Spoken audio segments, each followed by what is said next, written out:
So today we are going to make miso soup. You probably have tasted miso soup at the Japanese restaurant before, but today we are making miso soup from scratch using the dashi we created. And the dashi we are using today is made of kombu kelp and katsuobushi. And I'm going to turn on the dashi to be heated. And today's ingredients are quite simple as well.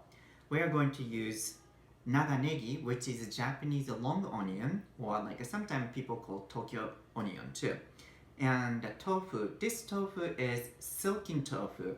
There are two types of Japanese tofus available at the market. One is silken tofu, which we are using today, or you can use the momen tofu, which is a little bit coarser. It's a cotton tofu. The literal translation is a cotton tofu.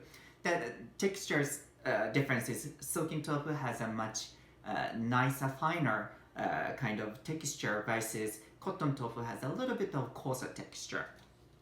And other ingredients are, of course, miso. And today we are going to use dried wakame seaweed. So let's cut the onion first. You can just cut the onion thinly enough so that it's going to be cooked very quickly.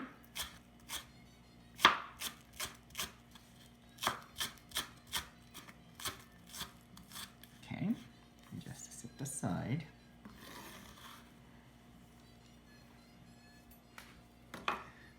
And also tofu. Tofu is about 150 grams for two. Dashi itself is about 400 milliliter, and these are like the two people's portion. So I just cut tofu.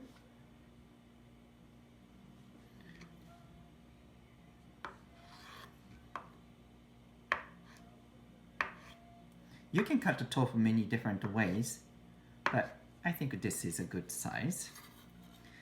And I put tofu first. You don't need to cook tofu too long because all Japanese tofu is you can eat as a fresh as well. So you don't need to cook too long, just like make it warm itself. And also the dried wakames, you can just put it in as well. It's about 3 grams. Let's see, it's going to.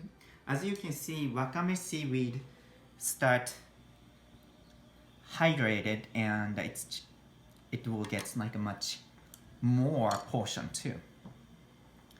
You can make any kind of miso soup actually. All you have to have is good dashi and miso. It create a really great miso soup. Ingredients wise, you can use potato, onions, even green peppers. So anything like you prefer, you can put it in. And today's miso soup is a very simple one. And once it starts boiling,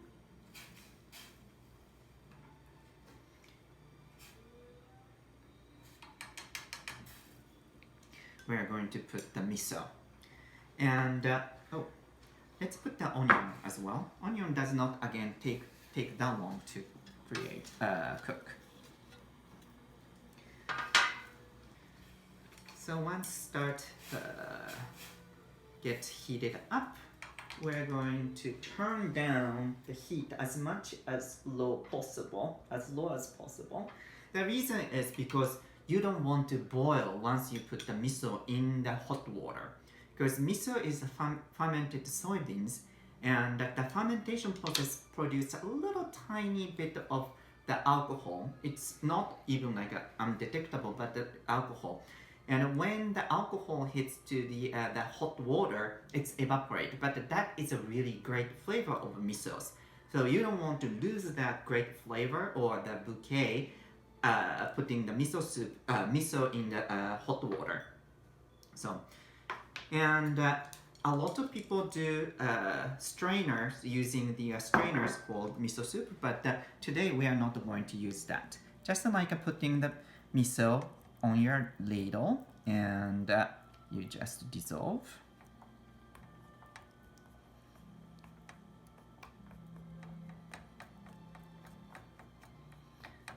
And there are the many different kind of misos as well. This type of miso is a koji miso and yellow miso. So it doesn't have a too strong flavor, but it has like a really good flavor of rice and also soybeans. And I grown up this type of miso, so that's why I prefer. Okay, the miso is almost dissolved.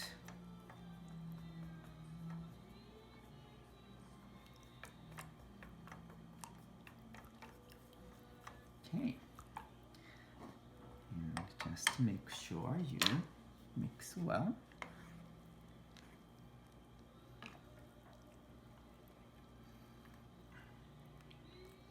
And just a little bit of more heat. But again, you don't want to boil. Okay, so miso soup is done. I'm going to serve on the miso soup bowl. And miso soups in Japan, you can have at the breakfast or lunch or dinner. I often have at the breakfast when I was growing up, but it gives really great warmth to your body and good nutrition to yourself too. And for miso soup, many people try to use the other spoons to drink eating, but actually we do not, in Japan, we do not use spoons for miso soup. It is more just bring to the miso bowl, miso cups to your mouth and see. And let's see, it is like this.